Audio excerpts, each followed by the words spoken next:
오늘 본문은 상당히 담담하게 적어져 내려가고 있지만 사실 그 안에는 상당한 비극의 내용을 담고 있음을 알 수 있습니다. 사울 가문의 비극적인 종말이 나타나고 있고 그로 인해서 이스라엘 민족이 겪어야 했던 비극적인 결과가 그 내용으로 나오고 있습니다. 오늘 본문을 통해서 우리는 사울과 함께 그 세 아들들이 길보아 산에서 블레셋과 전투를 하다가 모두 다 죽음으로써 비참한 최후를 맞이하였음을 알 수 있습니다. 사울의 가문뿐만이 아니죠. 6절에 보니 사울과 그의 세 아들과 무기를 든 자와 그의 모든 사람이 다 그날에 함께 죽었더라 이렇게 말하고 있습니다. 그 전투에 참여했던 이스라엘 모든 사람들까지 다 죽었다는 것입니다. 오늘 본문의 내용으로 추정을 해볼 때 아마도 사울의 세 아들들이 먼저 죽었던 것 같습니다. 사울은 자기의 눈으로 이 아들들의 죽음을 다 확인을 했던 것이지요. 그리고 나서 아마도 스스로 자결을 한 것처럼 보입니다. 그래서 사울의 죽음은 더 비참합니다. 부모로서 아들의 죽음을 바라보아야 하는 그 심정 어떠했겠습니까? 말로 할 수 없는 슬픔이었을 것입니다.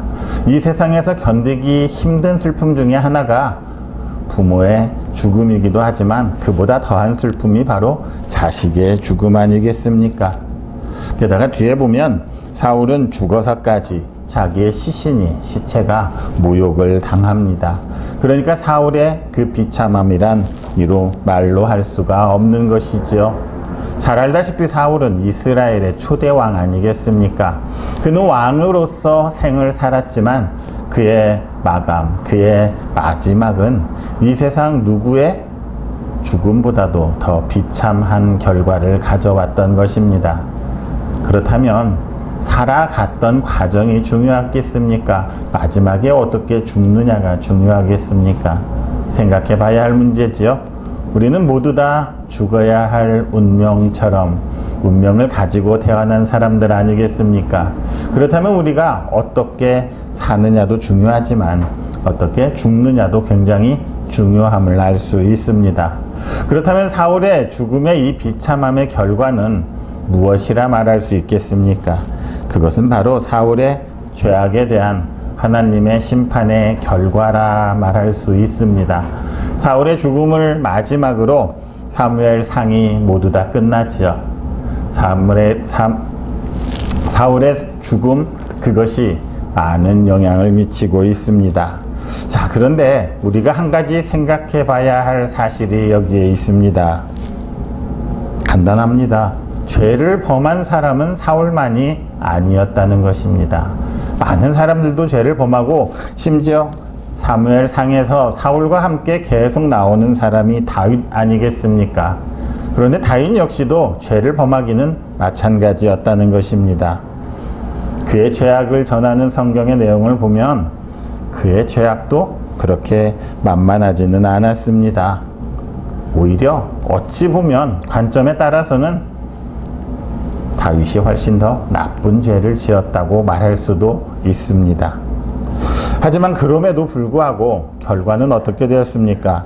다윗은 그 위기에서 구원을 받은 반면에 사울은 그 위기를 극복하지 못하고 비참한 최후로 망하고 말았다는 것을 알 수가 있습니다.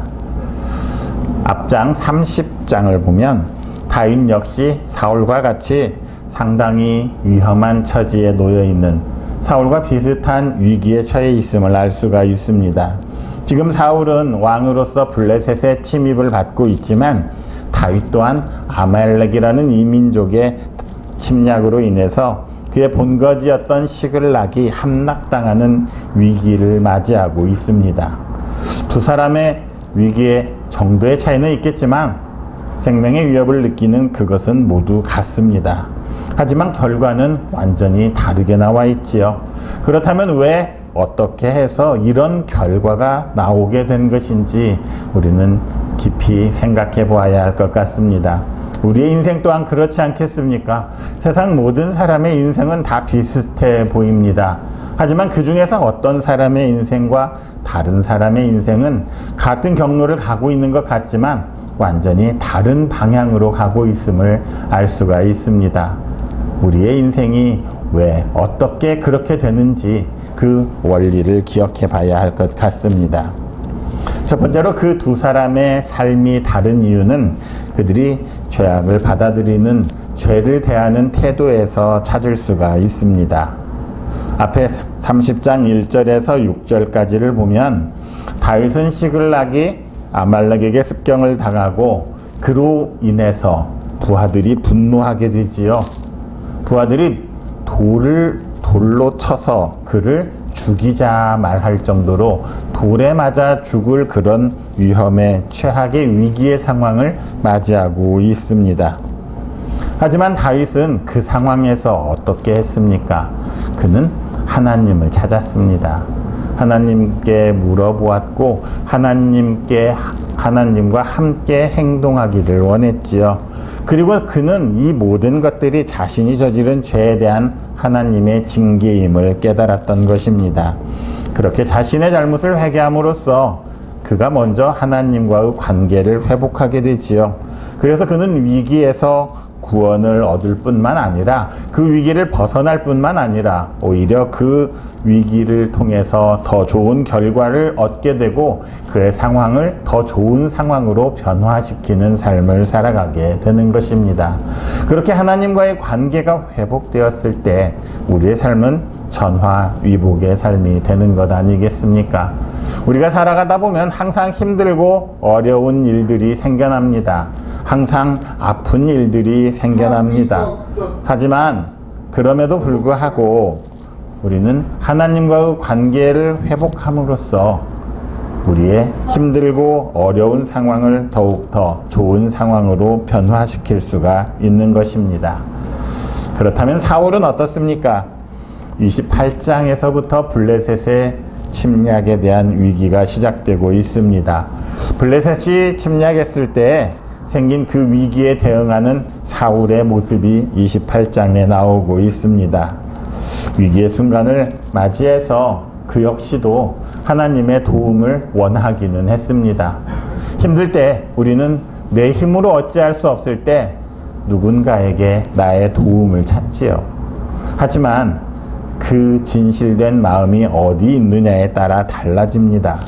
그는 하나님의 도움을 구하기 전에 그가 하나님께 열심을 다하지 않았던 것, 하나님께 최선을 다하지 않았던 것, 하나님의 말씀에서 벗어나 살았던 것, 하나님을 잊고 살았던 그 일에 대해서 잘못을 회개해야만 했습니다. 그게 개선되지 않는다면 하나님께서 대답하실 리가 만무합니다. 그래서 그는 하나님께서 우림으로도 둠밈으로도 대답하지 않으신다 말하였던 것이지요. 자, 이 정도 되면 하나님께서 묵묵부답으로 계속 계신다면 우리는 돌이켜서 나의 잘못이 얼마나 중대한지 심각한지를 깨닫고 정말 철저히 통회하고 반성하고 자복해야만 합니다.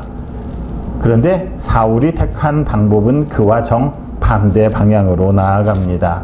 하나님께 더 나아가야 했지만 오히려 그는 더 완악해지는 모습을 보여주지요. 하나님께서 엄하게 금하신 신접한 여인을 찾아 엔돌이라는 곳까지 가게 된 것입니다. 결국 그는 하나님의 긍휼하심을 얻지 못하고 주어진 심판의 경고대로 사망의 길을 가게 되는 것입니다. 보는 관점에 따라서는 사울도 자기 나름대로 열심히 그리고 잘 살아보려고 최선을 다했다, 그렇게 말할 수도 있을 것 같습니다. 사람의 관점에서 본다면 왕이라는 그 신분을 내려놓고 엔돌이라는 먼 곳까지 가서 신접한 여인을 찾는 그런 노력도 보이지 않았습니까? 왕이라는 자리를 끝까지 지키기 위해서 백성들의 동태를 살피기도 했습니다. 그리고 그 자리를 지키기 위해서 자신의 정적이었던 다윗을 죽이기 위해서는 수단과 방법을 가리지 않고 인간적인 노력을 많이 기울이기도 했습니다. 결국 다윗은 사울에 밀려서 블레셋으로 망명을 하지 않습니까? 그러니까 인간적인 관점에서 본다면 어느 정도 사울은 성공한 사람이라고 말할 수도 있습니다. 블레셋이 쳐들어오자 나름대로 해결책을 찾고자 엔돌에 신접한 여인을 찾기도 했습니다.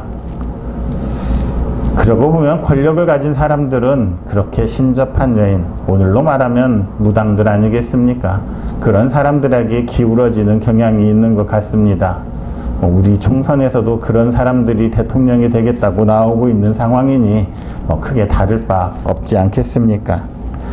인간적으로 자신이 할 수 있는 최선의 노력을 다했다고 스스로 자만할 수 있고 스스로 자위할 수 있는 게 사울이었습니다. 그렇게 열심히 인간적인 노력을 했지만 사울이 하지 않은 일이 하나 있었습니다. 그는 하나님을 열심히 다해서 찾지 않았습니다. 그리고 하나님과의 관계가 틀어진 것을 바로잡고자 회개하고 그런 노력을 하지 않았던 것입니다. 무엇인가 일을 했지만 자기 스스로 하고 싶은 일만 했지 하나님께 의뢰하고 하나님과 함께 하고자 하는 그런 일은 하지 않았던 것입니다.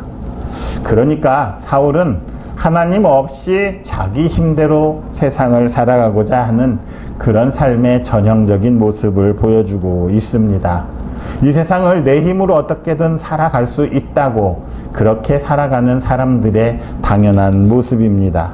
그런 사람들을 우리는 인본주의자라 말을 합니다. 인본주의자란 항상 자기 스스로 무엇인가를 만들어내고 무엇인가를 하려고 하는 사람입니다. 나 자신이 삶의 중심인 사람이지요. 이런 사람은 자기 의지와 자기 주장이 참 강합니다. 그래서 누가 무슨 말을 해도 들으려 하지 않죠. 내가 옳다고 생각한 거, 내가 하고 싶어 하는 것을 해야 합니다. 다른 사람의 입장에서 사람의 관점으로 본다면 이런 사람들은 한편으로는 참 매력적으로 보이기도 할 것 같습니다. 주체적이기도 하고 자율적이기도 하고 그런 것 같지요. 사울이 바로 그런 사람 아니겠습니까? 사람들이 보기에 참 매력적이었기에 그는 왕으로까지 뽑혔던 사람입니다. 자기 운명을 자기 스스로 개척하는 진취적인 사람으로 보이기도 할 것입니다. 하지만 우리 성도들은 어떻습니까? 사람의 눈으로 보기에 멋있어 보인다고 해서 그런 삶을 살아서는 안 되겠지요. 우리가 성도라 하면 무엇이 멋있어 보여야 하겠습니까? 무엇이 가장 힘있어 보여야 하겠습니까? 하나님을 의지하고 하나님이 보여주신 그 길을 따라가는 것, 그것이 가장 멋있어 보여야 하지 않겠습니까? 어쩌면 주체적이지 못하고 비합리적일 수도 있을 것입니다. 믿음이라는 게 그런 것 아니겠습니까? 하지만 믿음은 바라는 것들의 실상이고 보이지 않는 것들의 증거임을 우리가 알아야 합니다. 보이지 않는 것들을 과학적으로 보이게 할 수는 없겠지요. 하지만 그 믿음과 신념에서 우리는 더욱더 깊은 삶의 의미를 찾아갈 수가 있는 것입니다. 그래서 우리는 성도들은 하나님 중심으로 살아가야 할 필요가 있는 것입니다. 현대 세상을 살아갈수록 합리주의가 참 많이 바탕으로 작용하는 것 같습니다. 합리주의에 기초한 인본주의가 사람들에게 인기를 끌고 있습니다. 과학기술이 발전하다 보니 사람의 힘으로 못할 것이 없어 보입니다. 요즘은 AI의 시대지요. 모든 것이 다 인공지능에 의해서, 심지어는 식당에서 서빙을 하는 것도 인공지능에 의해서 다 이루어지고 있는 세상입니다. 과거에는 정말 상상만 했던 그런 일들이 우리의 삶에서 실제로 이루어지고 있는 것이지요. 자, 그래서 이제는 신까지도 어떤 과학기술에 의지하는 그런 종교까지도 생겨나고 있습니다. 인간의 구원마저도 인간의 힘으로 이룰 수 있다고 생각하는 사람들이 늘어나고 있는 것 아니겠습니까? 인간들의 고행으로, 인간들의 수행으로 우리가 구원을 이룰 수 있다는 생각들은 오래전부터 있었습니다. 요즘 서방 청년들에게, 아니 우리 청년들에게도 불교가 인기를 끌고 있는 이유는 무엇이겠습니까? 바로 나의 노력에 의해서 나의 구원을 이룰 수 있다는 그런 생각들 아니겠습니까? 그렇게 본다면 인간의 능력을 강조하고 그 인간의 능력대로 살고자 하는 바로 그런 생각들은 현대 사회와 참 잘 어울리는 것 같습니다. 자, 그런데 성경은 분명히 우리에게 말해주고 있습니다. 오늘 사울의 죽음이 자신의 힘과 자기의 뜻대로 인생을 살아가고자 했던 그 사람들의 마지막이 어떠했는지를 잘 보여주고 있습니다. 28장 20절을 보면 사울은 사무엘의 영으로부터 내일 죽으리라는 선고를 듣고 기진해서 땅에 엎드려지고 맙니다. 이미 그가 죽겠다는 최후를 암시하는 말을 들었기 때문이지요. 그토록 자기 힘으로 무엇인가를 이루어 보려고 했습니다. 자기 뜻대로 살아보려고 했습니다.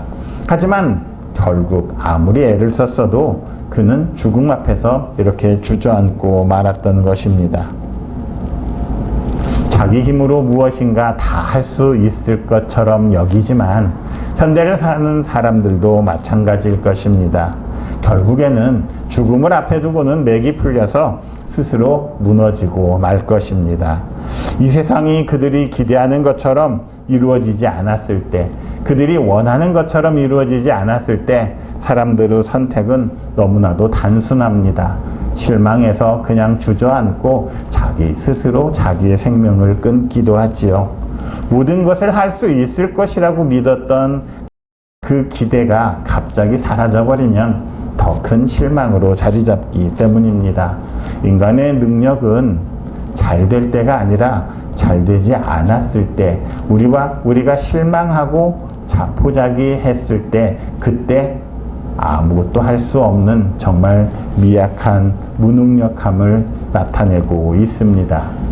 잘 될 때야 누가 걱정하겠습니까? 하지만 어려움 앞에서 어떻게 그것을 이겨내고 극복할 힘을 가질 수 있느냐가 더 중요한 것 아니겠습니까?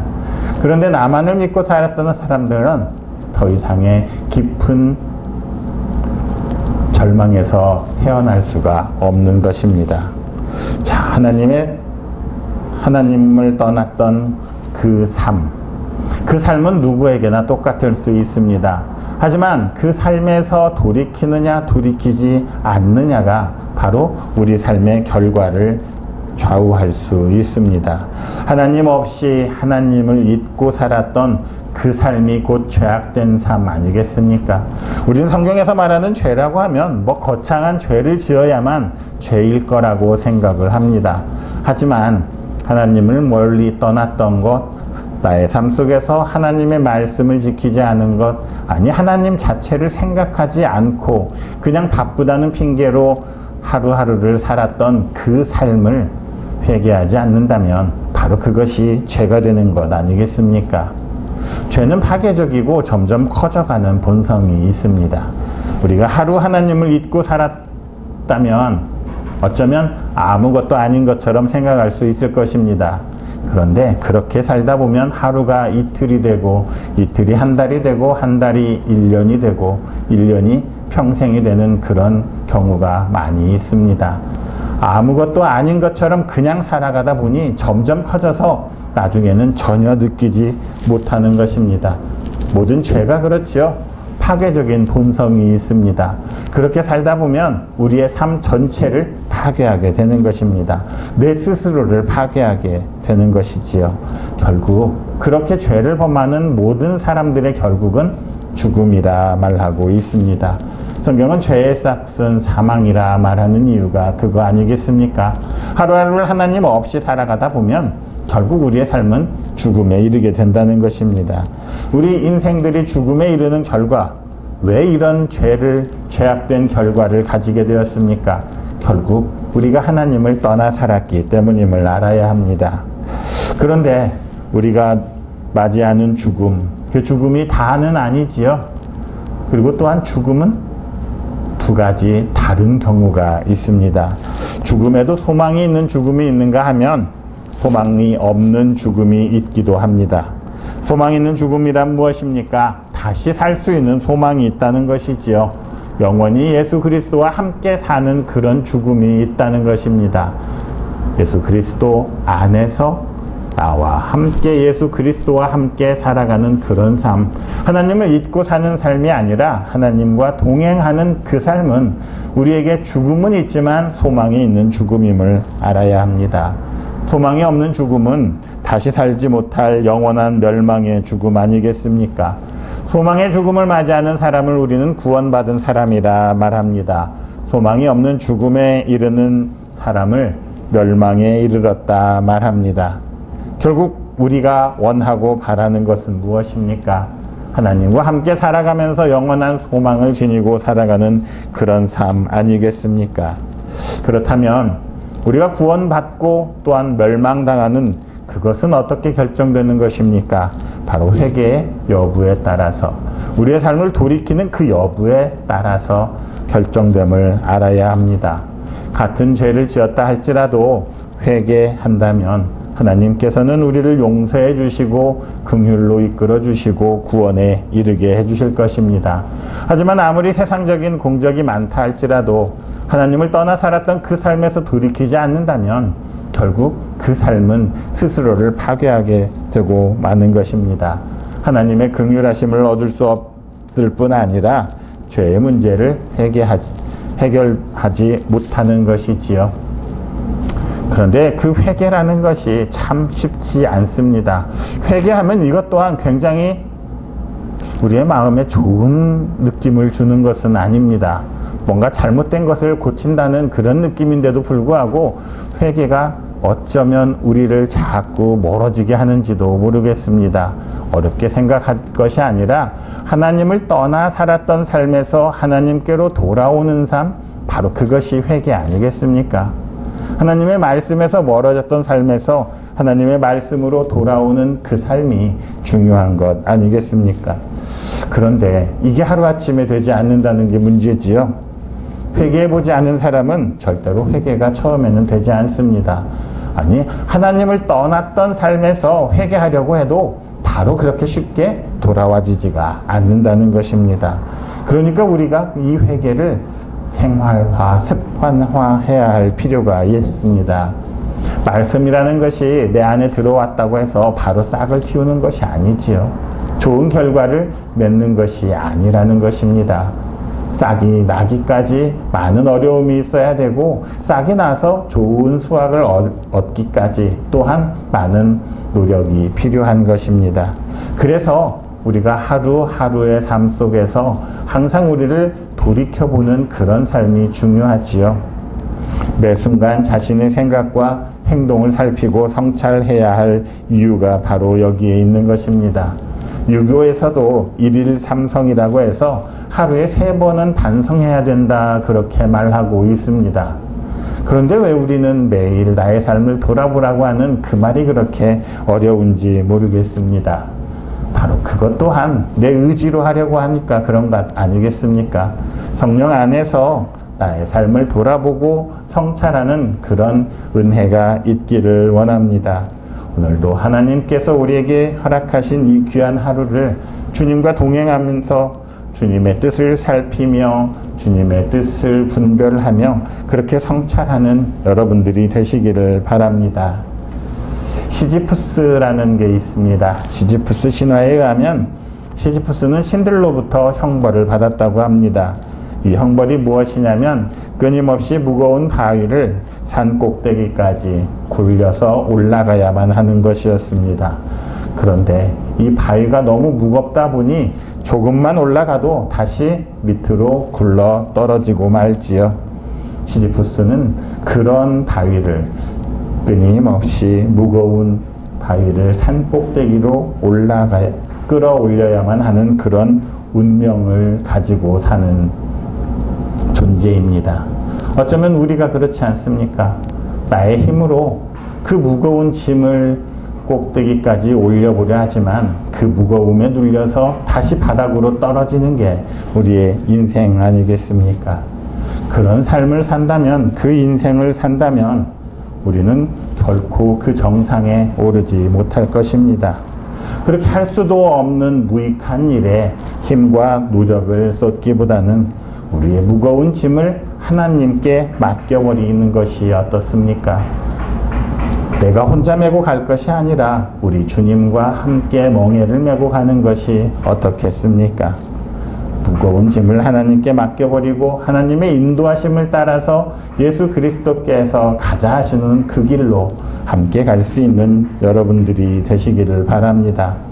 혼자 힘으로 인생이라는 무거운 짐을 짊어지고 살아가기보다는 오늘도 우리의 짐을 져주시는 우리의 구원이신 하나님을 찬송하는 여러분들 모두가 되시기를 예수 그리스도 이름으로 축원합니다. 주신 말씀